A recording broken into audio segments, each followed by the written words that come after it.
into the hearts, into the minds of the people of this city. We're going to continue to celebrate Hispanic Heritage Month. As difficult as this moment has been, we have not wavered in our commitment and support for our immigrant communities. Good evening, Mayor. You've said before that it's your job to propose a budget, but it's the City Council's job to pass a budget. So would you say this year you hope that the final result is not seen as Brandon's budget, but just as much City Council's? And do you hope that that framing would alleviate some of the pressure on you as well as allies ahead of 2027? Well, first of all, the focus that I have is alleviating the pressure that families have experienced in the city of Chicago for a very long time as we deal with, our pensions, these, these police settlement cases. There are a host of items, of course, that we've had to deal with because of just, again, years of neglect. So again, the goal of my budget is to speak to the values of the city of Chicago. Now, look, I'm going to work with City Council to not just, drive a narrative around how we can build the safest, most affordable big city in America. This budget really has to reflect those values. I've said from the very beginning, the ultra-rich, billionaires, millionaires, have to put more skin in the game. And my budget is going to reflect that value system. Now, in terms of the pressure, look, we've been under an enormous amount of pressure over the course of these first couple of years, and we've handled it every step of the way. Our agenda continues to move forward. As we build more affordable units, today we double the amount of eligible spaces that will be able to benefit from ADUs. We are on pace to build thousands of affordable units by the end of my first term. And as we make these critical investments around mental health and housing and making sure that our police department and all the departments are communicating with one another, we're still making strides of driving violence down in the city of Chicago. We're talking about numbers that we have not seen in 60 years. So it's going to be a collective response, and the hope is that the people that represent the people of Chicago and City Council, that they see the values that we are putting forward and the effectiveness that has occurred as a result of my administration. And then, hopefully we'll get a unanimous vote for the budget. But that's not necessarily a requirement, but that is at least my hope. Good evening. Good evening. So the Deep South Press Corps' cauldron of sources has confirmed that the Housing and Urban Development, or the Department of Housing and Urban Development, was in Chicago all of last week investigating state governance through J.B. Pritzker and your local governance. And they were particularly concerned or quizzed some civic leaders about why you are still pushing Walter Burnett Jr. for CEO of the Chicago Housing Authority before you sorted out these potential conflicts of interest. Among them, a lack of a waiver, they say, is federally required. Mark. And do not tell me how to do my job that I've been doing for 40-something years. I'm asking the question. Okay, please do. Question. So, with these conflicts of interest, we were wondering, is there a timeline you have for clearing this stuff up before it gets to the point that the feds say, you know what, enough is enough. We're going to take over and do a conservatorship until you get it together on these unresolved conflicts of interest? So we do have it together. We are in constant communication with the region as well as at the regional CHA leadership, and we fully expect that we'll be able to move forward with the person that I believe is best situated to run CHA, and that's the former Alderman Walter Burnett. Good evening, Mayor. I wanted to confirm, it seems the city is not pursuing passage of the replacement grocery tax ahead of October 1st. Is there thinking behind not pursuing that if that's true? And do you still intend to pursue that? There was public commenters today who said, that's regressive, and they were calling on people to not support that. Mm-hmm. Well, look, it's first of all, it's not my tax, right? I don't own the rights to any taxes. This is a tax that's been around for 30 years. The state has historically collected this tax. The state has decided that it no longer wants the responsibility to collect the tax. And so there are municipalities around the state that have decided to take on that responsibility because the state has decided not to. I do not believe that tax should be raised, but But the idea of the collection of that tax that is now in the hands of municipalities, like any other tax, of course, people are allowed to debate or pontificate around whether or not the collection of this tax should be done by at the municipal level. That's a conversation that the people of the City Council, I'm sure, will continue to have.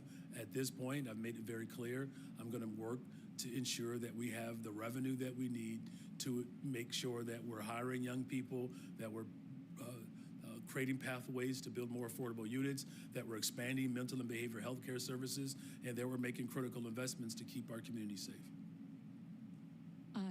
Hi, Mayor.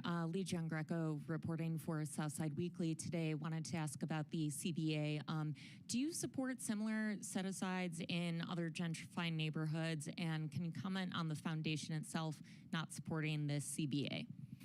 Well, look, I can't speak to someone's intent or their desires or commitment. I only can speak for myself, and what this pilot program is ultimately doing is protecting seniors. We're talking about individuals who are on fixed income, right? And look, we're also talking about communities where they're overwhelmingly working class folks, brown and black folks. Now, as far as how do we make sure that development happens without gentrifying communities? It's doing the work that we're doing, green social housing, ADUs, these agreements with community stakeholders. Do I believe that we should think more strategically about how we can do this system-wide? Of course. Like, we don't want people to get pushed out of this city. We don't. And we're talking about for places across this country where the average price of a home is $1 million, $900,000, rent $4,500, $4,200 a month. We don't have those type of significant challenges in the city of Chicago, but if we're not strategic and intentional about our policies, that could very well be the case. Today is a good day because we're moving in the right direction. We double the amount of eligible homes that now can benefit from the ADUs. But we also have, again, representatives from a very strong coalition. These folks have been at it for some time, right? And we're grateful that they hung in there with this effort. And this is why elections do matter, because you actually have someone who is on the fifth floor. I'm talking about myself. I don't normally do that, but I think in this instance, if you would just indulge me, I believe in protecting working people, and I will do whatever is necessary to ensure that the people of the city can afford to live in it.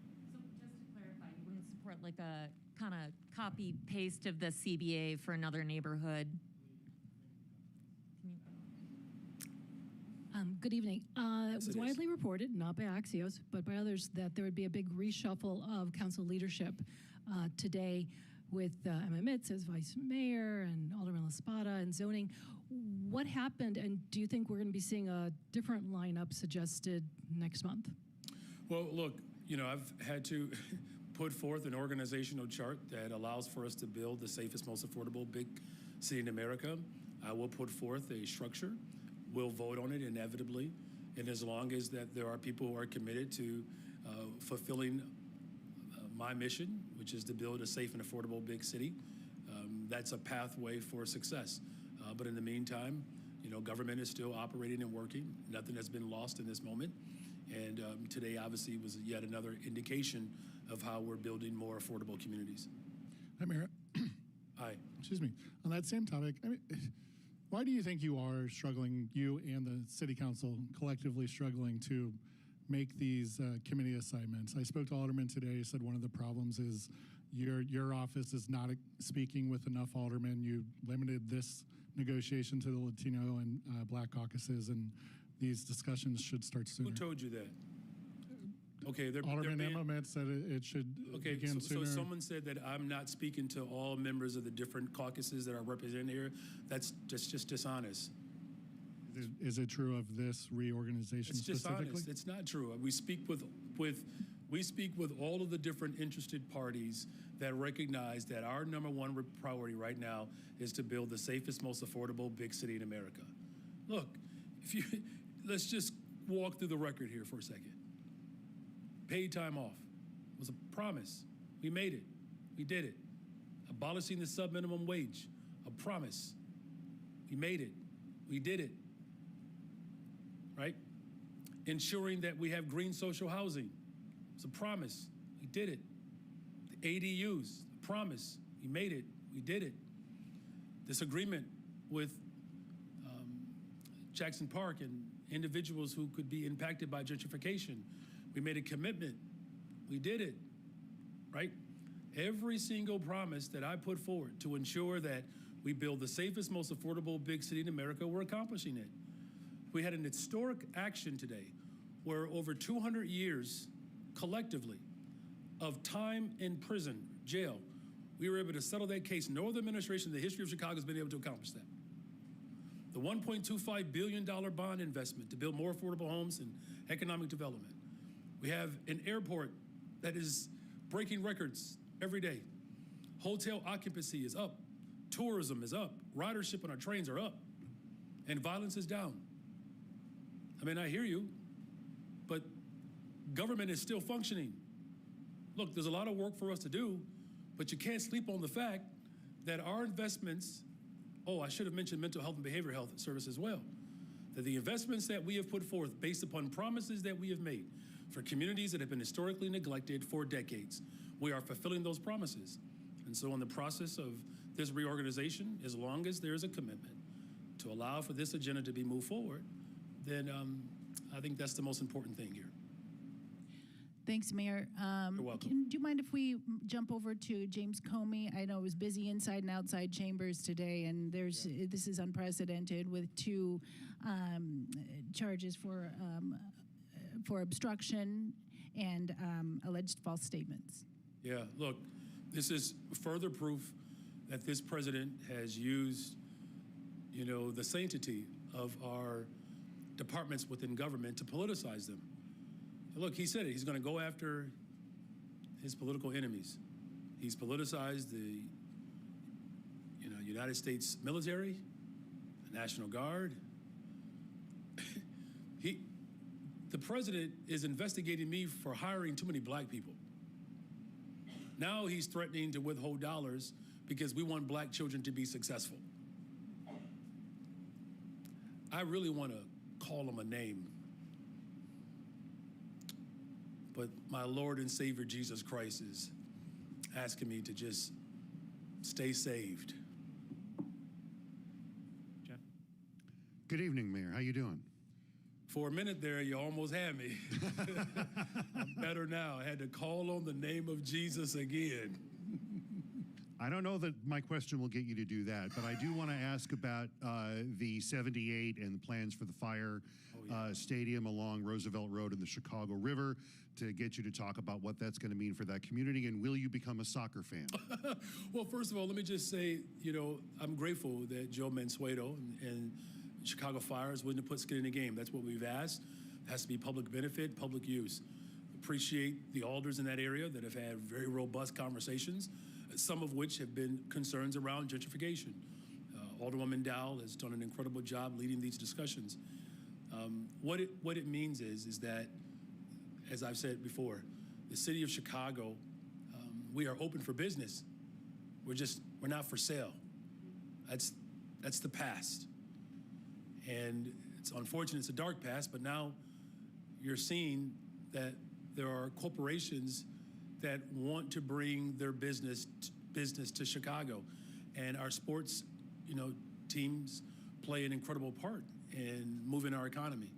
As far as being a football fan, using the international term, I'm just very proud to say that I am a soccer dad, and congratulations to the Kenwood Broncos. My son is a senior there, and they are conference champions for the first time in over 6-7 years. And obviously, our brother here is a proud Bronco. So, no, I'm a huge soccer or football fan, and both my sons play. My daughter is playing now, and I'm really looking forward to moving forward with this particular investment and project so that we can continue to build the safest, most affordable big city in America. Thank you all. Thank you very much. Good night. Thank you. Good night.